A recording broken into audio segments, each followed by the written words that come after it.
Okay, what are we going to ask these awesome people? I thought we should do an introduction. Oh, yeah. We haven't really done that for a while, so I thought we should just... Oh, like who are they? Well, that Have too. them say who it is? I thought we should start with like the intro to the podcast. Oh. Yeah. Okay, go. What are we doing today? This is hard. Having a podcast. Yes. With who? With our collections team. Collections. What does collections mean? I am here to learn about that. Oh, okay.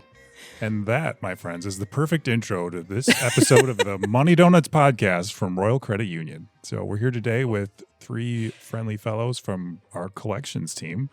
You guys want to go ahead and introduce yourselves? Three friendly fellows. Yeah. Nice to meet I like everybody. it. Great to be here. My name is Mitch. I'm a collection rep 1 here at RCU. I just started November of 2021, so I'm fairly new.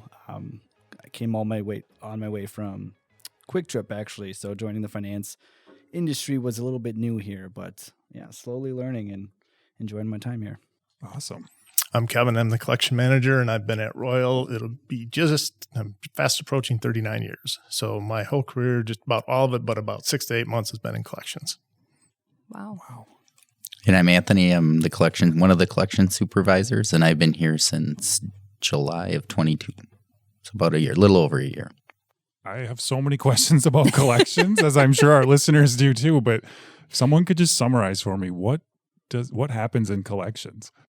So we're responsible for collecting on the past due accounts for our portfolio, loans, consumer loans, credit cards, real estate loans, home equity line of credits. In addition to that, we also have a real estate portfolio that is sold on the secondary market that we service for, and we're responsible for collecting those loans as well.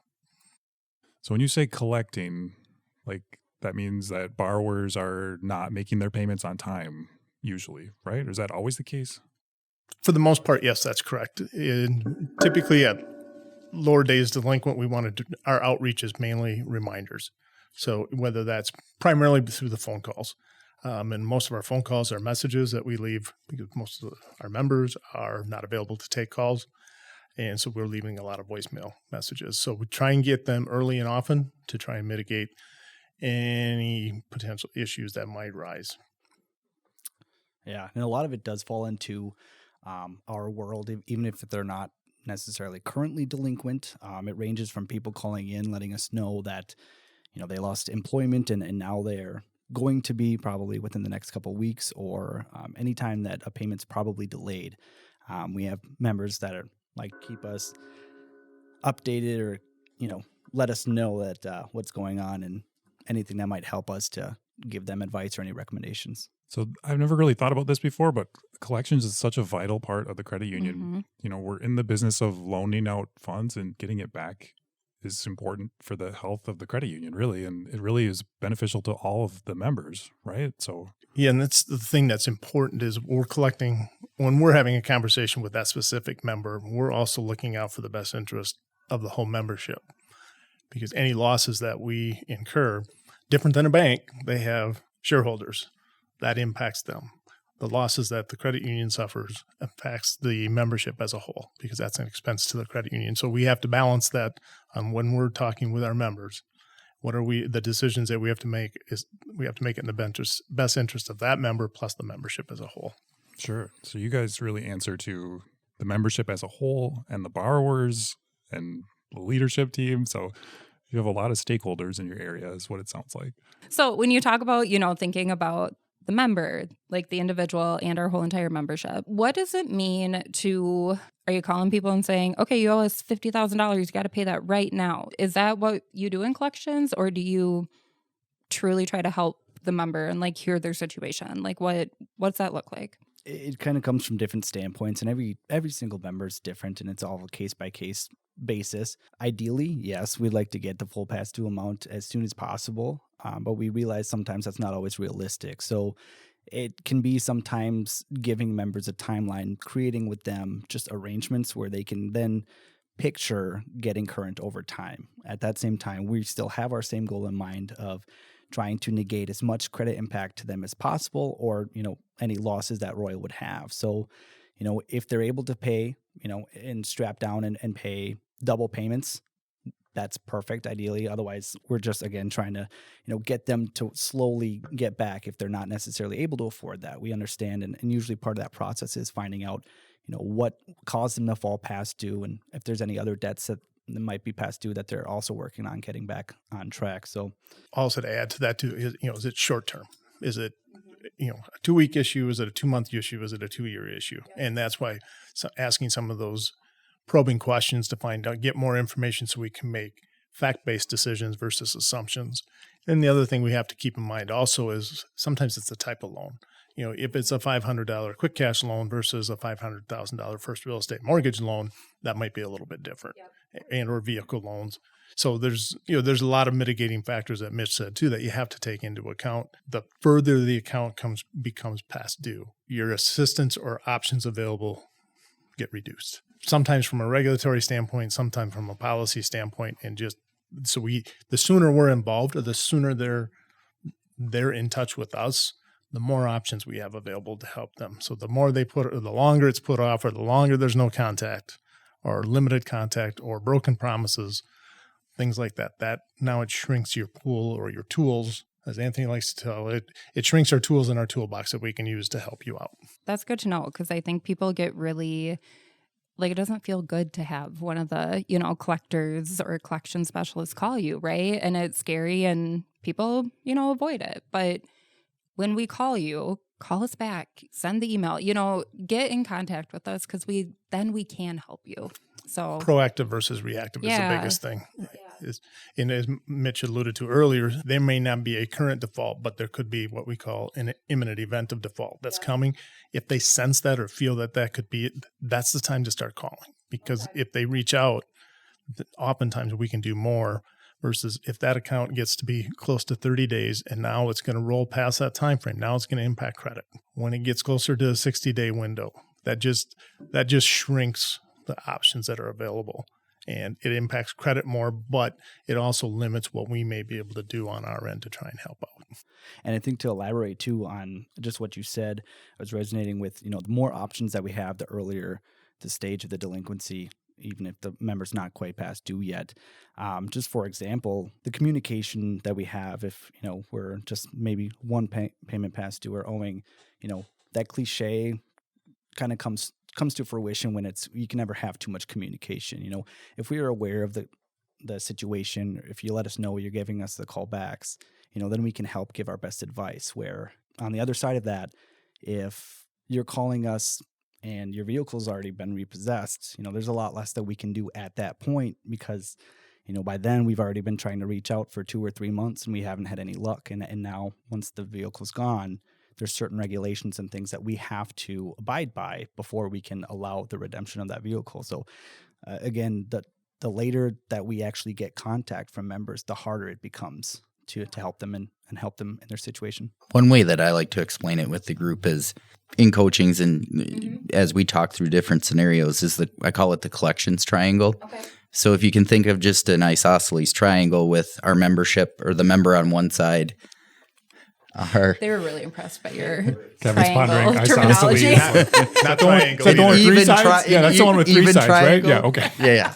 All sides being equal. All sides being even. 3 90-degree angles, right? No, they're not 90 degrees. No. They're 30. I don't know. 60, 60, 60. But if you have the member on one side and then our RCU membership on the other side, and then in the base is all of our policies and regulations and things that we have to follow throughout the collections process, every call should start and end with a perfect triangle. But depending on the situation, you may pull it in the member's favor if you're working with them, or, if we're in those further collection efforts, we have to pull that into Royal's direction to minimize that loss for, our membership in a whole. So that's a good way to kind of visualize collections. You hope everything starts and ends perfectly, but depending on the situation and everything's different, depends on how you kind of move that triangle. Steve, this is your favorite part of the podcast, but do you think you could edit in some triangle examples? Yes. Thanks. So picture you saying, an isosceles triangle and having one. Can we not talk about the fact that I don't know what degree triangles are? I think isosceles is 2 equal sides. We're looking for equilateral. there's a cute pickup line that you can use, and it says, if you were a triangle, you'd be a cute one. That's why I think about triangles. They never use that on me. I always was like, Cooper, I would have quit while you were ahead. I mean, it explains why I'm still single, but that's for our Valentine's Day episode again. Anywho, something that I think surprises people is that, okay, if you're going to miss your payment, like if I'm looking at my account, I'm not going to be able to make my car payment this month, right? So once it gets past that 30 days, depending on the financial, that's where it's really going to start to hurt my credit, right? So I can call and be like, hey, I know I'm not going to be able to make this payment. And as a lender, we want to know that, and we can start working on a plan like right from that point. What does a member say when they call in? Do they just stumble through it and say, hey, I can't make the payment? I don't know. I think that's a hard one for people to execute. That's often something that we hear, right? Is people wait because there's maybe the feeling of embarrassment, or they don't want to talk about the situation that they're going through. So yeah, I mean, it's just we try and do different types of probing questions, open-ended questions, to get them to kind of open up and tell us, so we can kind of really drill down to, all right, what truly is the issue and how do we truly fix it? In some cases, too, they may not even know what the issue is. They may think it's this, but maybe based on the probing questions, we find out that may be part of the issue, but there may be a bigger issue. As an example, we may find out somebody says, well, I can't afford my payment. How come you can't afford it? Has your income changed? No, my income hasn't changed. I'm on the same job. And you start talking about expenses, and now maybe there's a realization that they don't understand how much they're maybe spending in. I think we had the discussion last week, Anthony, about nice twos, wants to, and haves to. I have to have this expense. I have to pay for my car. Needs and wants. I would like to do this, but sometimes the takes priority over what the needs are, and all of a sudden they're spending and don't understand how much is going out and where it's going to, versus what is my priorities. I need my vehicle to go back and forth to work, to take my kids to school, to take them to the activities. It's nice to take them out to eat, but if I take them out to eat too much, I may not be able to afford my car payment. And if I don't have my car, sometimes expenses get prioritized over rent or a house payment. Just to allude to the fact that we're considered a first-party collection team because we work at Royal, we are Royal, whereas third-party collection agencies, that's a whole different approach. They get paid based on what they collect. We do use third-party agencies on loans that we've deemed to be a loss, and they pay us a commission on what they collect. But that's way down the road.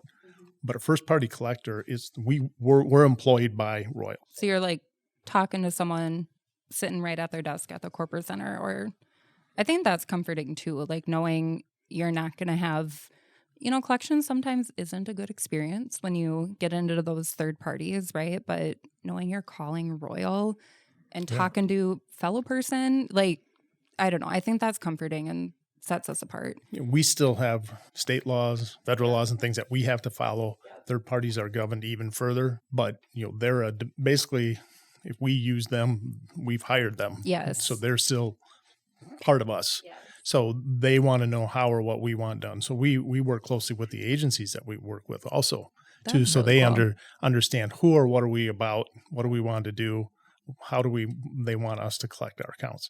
So they're primarily the ones that we use they're smaller in nature. One of them is one that basically they collect for credit unions. That's their role. And I think too about Royal having our own inner collection department is, there's mutual things at interest for both us and the member. Obviously, we want to help that member get out of their debt, get out of their delinquency. They of course want to do that, to save from stress, to find financial relief. But we of course want to retain that membership and that friendly nature with that member. Of course, rather than a third party collection agency, which is their whole business is getting the bill, essentially getting collections. That's in their nature. That's what they are. Or even bigger banks where they might have a lot more assets than us. They don't care really necessarily as much about memberships as a credit union like we do, where membership is very important to us, and we have that. And we use that as part of our goal as well. Well, and when we talk about thinking of the whole membership, yes, being a not-for-profit, we do make money, but that profit goes back to our members, so the more loans we lose, that's less community donations we're able to help fund. It's less, financial education classes we can teach. It has that huge impact overall. I think that's interesting to think about. The part that stood out to me from what you guys were talking about is how lengthy and in-depth those conversations really are. I was pondering, those are not easy questions to ask anyone, and to get to the bottom of a situation, like, you have to be a really caring person to really empathize with someone on that level and meet them where they're at and see, what you can do to help them with your box of collection tools and stuff. That's just amazing. That's so different from the stereotypical view of, collections is calling me, they want me to pay this month. Like, you're having budget conversations, you're doing financial education, like boots on the ground, even if it's just over the phone, like helping people one-on-one day after day. That is amazing. I've seen a lot over my years, and whether it's been, it could be, divorce or family issues is a big one. It has been, will be, continue to be. That sometimes the finances of the family is a byproduct of that. I've seen addiction. I've seen criminal issues come up into play. Sometimes it's a loss of a spouse. Borrower passes away unexpectedly. Sometimes it's, they get sick and they know it's coming, but other times it's sudden change of job, loss of job, change of income. There's a lot of things out in the news right now about inflation. What impact is that going to have? Everything is more expensive today than it was. Inflation is at a 40-year high, and some of the internal conversations we've had is, I don't even think these two are 40, so they haven't seen some of the things that we've seen over the years. I said I don't think, but correct. Even our lending teams, from an underwriting standpoint, in rising interest rate environments, we haven't seen that in the industry in quite some time. It's new to a lot of our team members, just as it is to some of our members. They haven't experienced this from a standpoint of going to the grocery store, and now what used to cost me $100 is now costing me $200, and I'm not getting any more. I got to go to the gas station more. I got to fill up my gas tank more. It costs more. Everything is costing more. So it's, in some cases, there's some hard decisions that have to be made from a standpoint is, how or what do I cut back? Some of our members realize that and take those proactive steps. Sometimes they don't realize it, and then all of a sudden they're overwhelmed, they're burdened, and I don't know what to do. I have seen cases where if we've gone to a foreclosure on a real estate mortgage loan, we have had zero contact with the member, either through phone calls, letters, notices, even mailings from legal counsel. They haven't responded until just before they are ready to lose their house. You don't want to say burying your head in the sand, but you can't, because it's not going to go away. Yeah, that just makes me so emotional. I'm trying not to cry. Just because I think that is it's just a shining example of what we want to do, right? We want to help you, and it's not something to be ashamed of if you all of a sudden in the current climate, can't afford the groceries like you could. It's a issue many people are facing. And so just reach out. I think that's the main, I want people to take that away, from this, is I want them to come to us for help.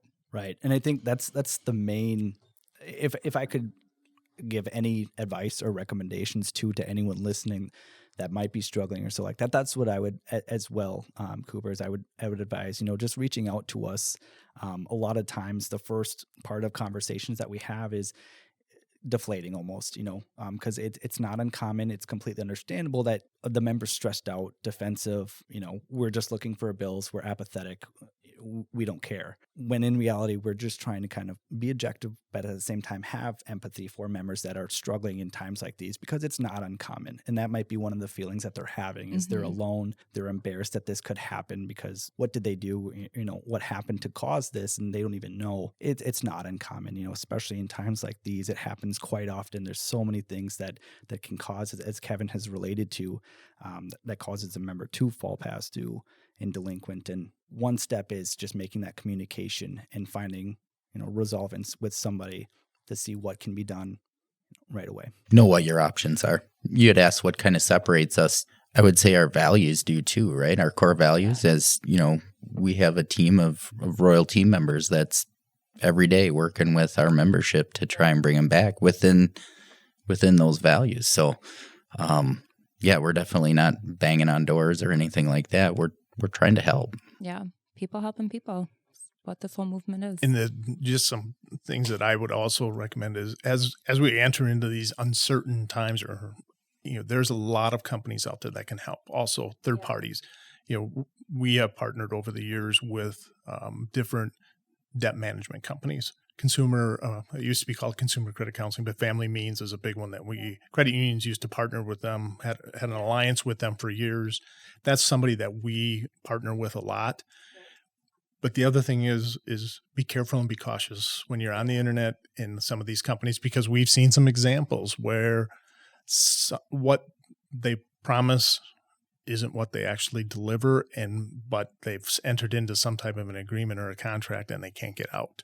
So just be careful, and do your research. And there's nothing wrong with reaching out to use, because sometimes they can be like a third party intermediary between you and your creditors, which is not a bad thing. Yep. But just make sure that you do your research so you're not entering into a contract that you're not getting what you thought you were getting, because we have seen it. I was going to ask a question kind of about the fraud aspect too, but when members are looking for, kind of that third party help, right? So you've exhausted, or not even exhausted, but consolidation, those types of things might not be an option.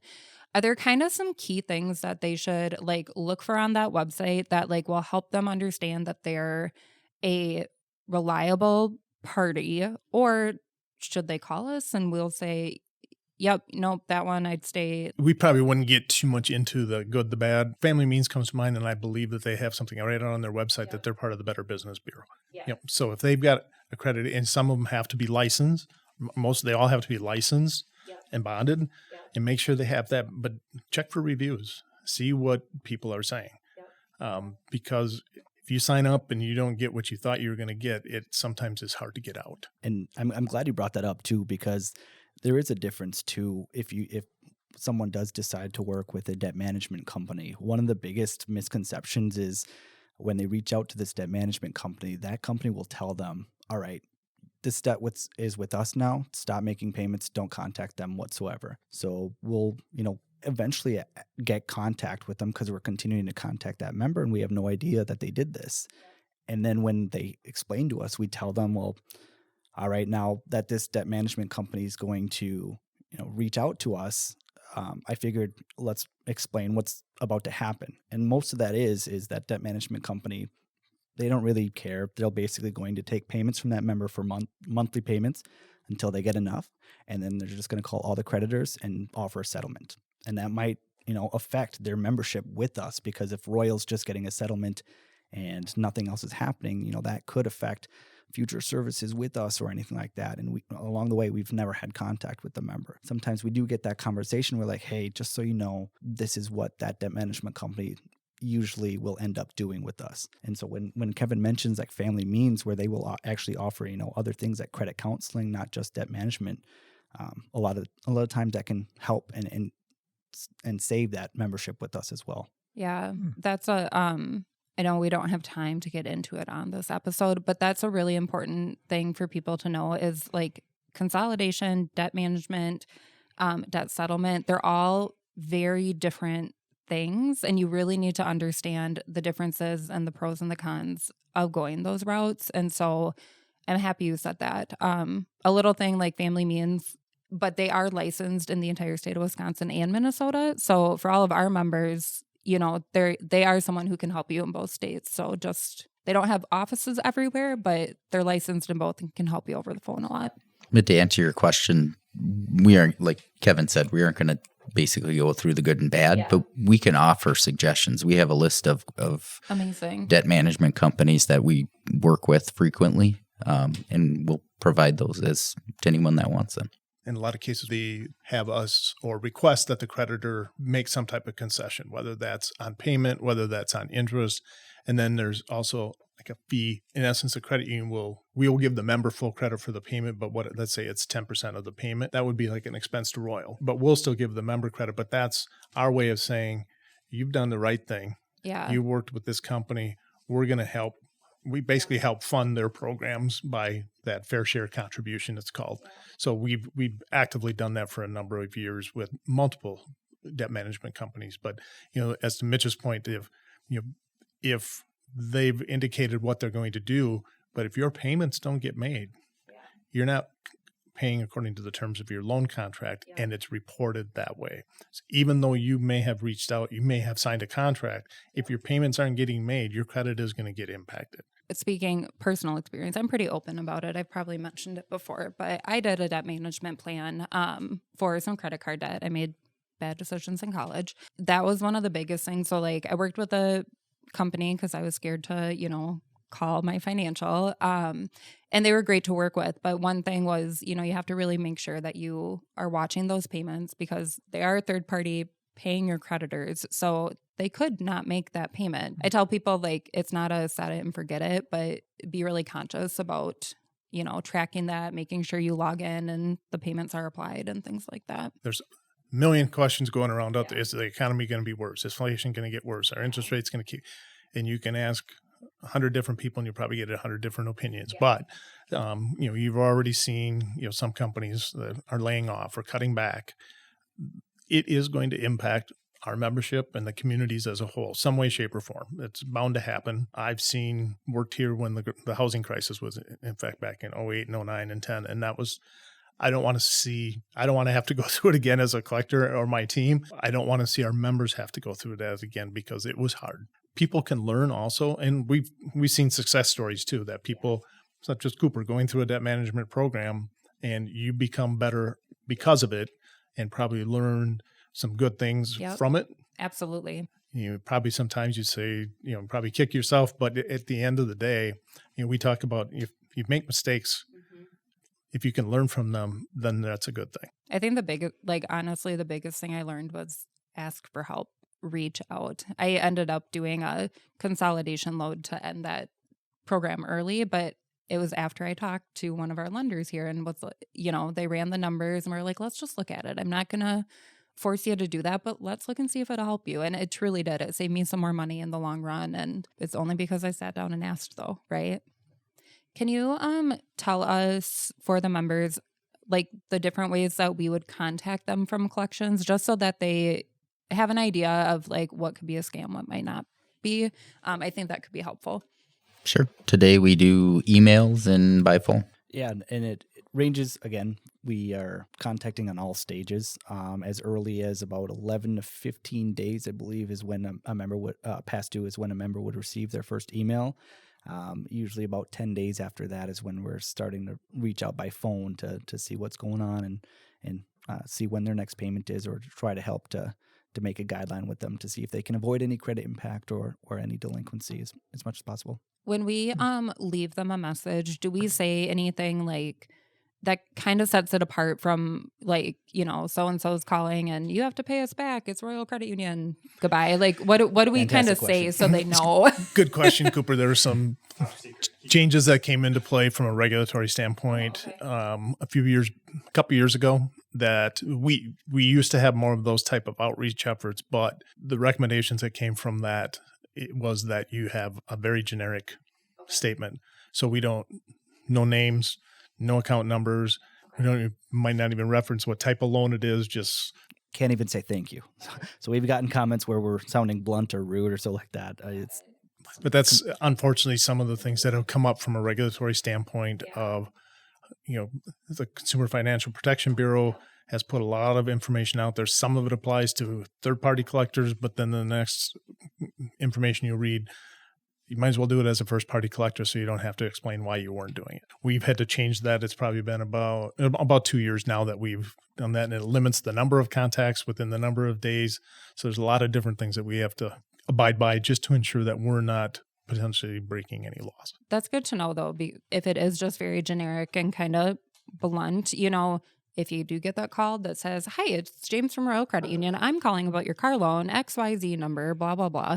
And, you owe us $500,000 that you have to pay us back right now. That's probably not Royal. Probably a scam. Yep. It's probably a scam, right? Or, even just saying, hey, it's Royal, want to talk about your car loan, probably a scam, right? So it's good to know that they can be like, okay, they didn't really say much. I'm going to call Royal now and just verify because that's what we do. Anthony pointed out about the emails too. Same. Okay. It's a very generic statement, and there's no account number reference, no amount, no due dates, no nothing. About the only thing that would have personal information is the late notices that go out. Okay.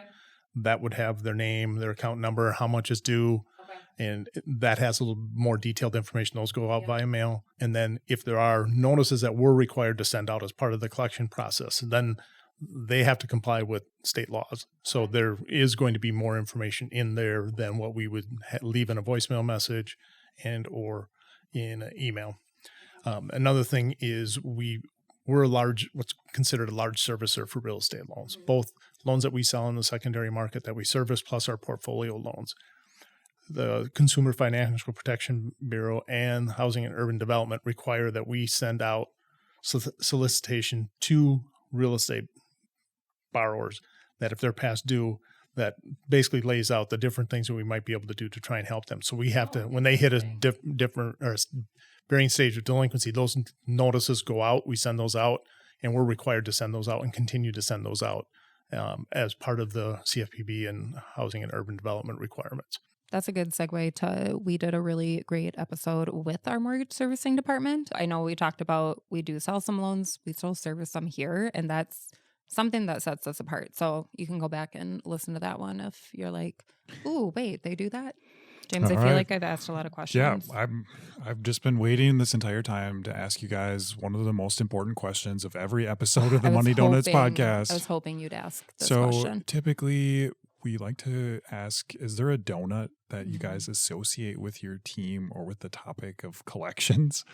I got to say, I've been rubbing my hands ever since. Have you been waiting for this moment? I've been waiting for this question. Usually we lead with it, but this topic was so serious. It felt different. No, I just want to say the excitement that brings to me is because I used to work at Quick Trip for 4 years. So I worked in that bakery, getting up and being there at 4 a.m. How many donuts. Glazers did you eat in your time there? You don't have to answer that. I was more of a Persian or Bismarck guy. I don't think it ended when he left there either. I got to say though, when they came out with the Glazer chips, I was one of the few that supported that idea. That was a sweet, great salty. It makes sense. It was to amazing. Me. Anyway, yeah. So I just had all these options just kind of running through my head about which donut I would choose. And I think ultimately I was also trying to listen to old podcasts of seeing, I want to choose something that's a little bit more. He really did research. I did. Nice. I love that. All my knowledge, a little homework. But when it came down to it, I think the donut I would choose is actually just going to be a very generic, very original, classic cake donut. The reason I would do that is just because it's, again, very classic collections when it comes from that standpoint, but at the same time there's such a wide variety of cake donuts, different flavors of cherry, blueberry, limited editions, things that might be not seasonal, and there's so many things that can cause people to fall into the collections world, at the delinquency world. Kind of like Kevin stated earlier, it can be family relationship, loss of job, loss of hours on the job, changing, anything like that, moving, or even things as little as proof of insurance. If people don't have that will fall into our world and will eventually reach out because we force placed our own and now their payments are higher and it's not getting paid. So I think there's just so many things that fall into this world of collections, and we just cover a vast array and basically do what we can to try to mitigate as much as possible and help people out. I love that so much, and totally got me thinking where I'm like, okay, you kind of have that old-fashioned, really classic cake donut, right? Mm-hmm. They glaze it, different flavors, whatever. And then you have the new cake donuts where they cover them in like Fruity Pebbles and all that, right? Okay, right? So they change a lot, but that is very much the collections world, right? It's changing. There might be something new we can do. You can't assume that 10 years ago, if someone couldn't help you, you can't assume that's still the case, right? So I don't know. I loved it. That was, I'm not going to say the best donut analogy. Other people might be sad, but that was pretty dang good. I spent too much time studying that or thinking about it. We love that. For Mitch, who's on the phones, they're often trying to convince members also utilize online banking, automatic payments. Whether you have your deposit accounts at Royal or at another financial institution, you can set those up.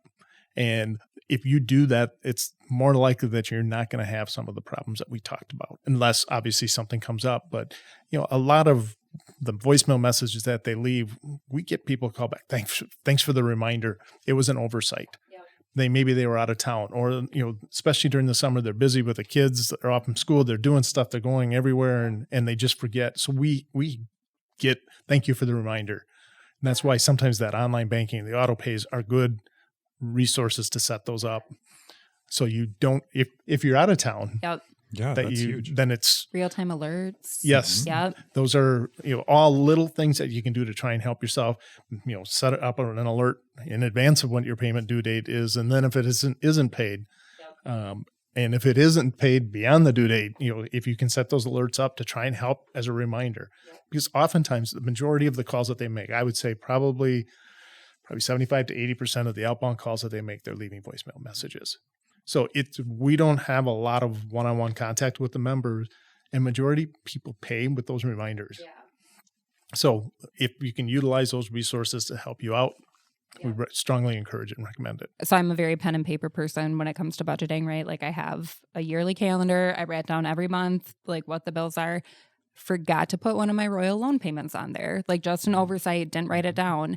And I crossed that out. So definitely didn't get paid that month, right? Until I was like, oh my gosh, got a letter, or I think I got an email. I don't know. But it was something where I'm like, oh my God, I can't believe I forgot to pay that.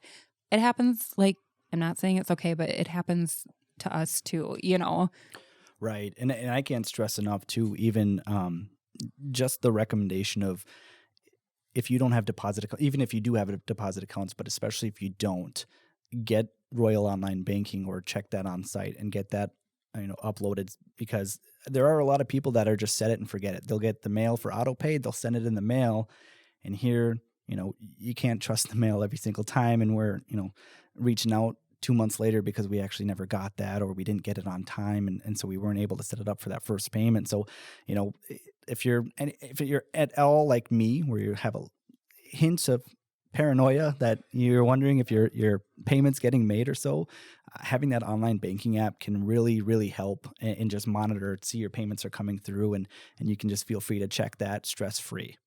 I don't know if this is a good question to ask at the end, but, and I don't know if we can, but do you have a really good success story that you can tell us really generically, to kind of wrap it all in and kind of show the impact of reaching out? I don't know. Do you have a good story or something that sticks out?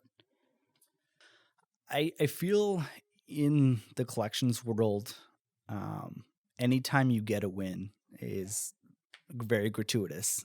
In a world of negative, in a world of most people are defensive or stressed out, anytime you can get a win, that is, it just brings joy, and it really helps, make the days go by easier and the job a lot easier for you. I don't have a personal story, I guess, per se, but it's ranged all from, I would say the ones that touch home a little bit more are when you have, maybe somebody who just lost their husband or wife, and they're not exactly sure what to do now with one less income, and then you can just help guide them easily what the best decision is, if they're able to keep that and continue to pay, or if they are able to maybe you're just able to make the process smoother if it's selling the vehicle or whatever the next step is going to be for them. Being there for them, I would say, is just what makes it kind of worth the while. And sometimes it may not even be a success story, but we have to sometimes deliver not so popular news that you don't have enough income to support and sometimes communicating that isn't easy. And we, over the years, we've had members that have, yeah, you were right, I couldn't afford that, I had to sell my house. Things changed from when they took out their loan to now. And that's tough. I mean, to hear somebody else say that there's an affordability issue. And oftentimes it comes down to math from a standpoint is you got to increase your income or you got to decrease your expenses. Increasing your income means you got to go into your employer and ask for more money. Well, that's probably not going to happen. Or you have to take on another job, which creates more expense. The expenses, oftentimes we will have, budget sheets that we look at. There's not a lot sometimes that can be shaved off of those, between insurance, house payment, medical, all of that stuff. And it's like, you can't cut. So sometimes even them acknowledging that, yeah, you were right. probably didn't acknowledge it at the time, but it was almost like a relief to say, okay, now I understand. It was an affordability issue. But we've also seen people bounce back from that end up buying a different home down the road because their life changed again. Yeah. So, Yeah, that's like, it wasn't a win in the moment, but it was a win for the long-term, well-being of the member. I think that's both physically and emotionally. Sometimes they affect each other. And we sometimes talk about bad things happen to good people. And they're human. And we see it. all right. If people like Money Donuts and want to hear more of it, what should they do, Cooper? They should head over to their favorite podcast listening platform and subscribe, or go to our YouTube channel that Steve worked so hard to put together and watch the entertaining videos. All right. Thank you all for joining us today. It's been a Thank you. pleasure. Yeah. Thanks for having us. Thank you so much. Yeah. Thank you. Thank you.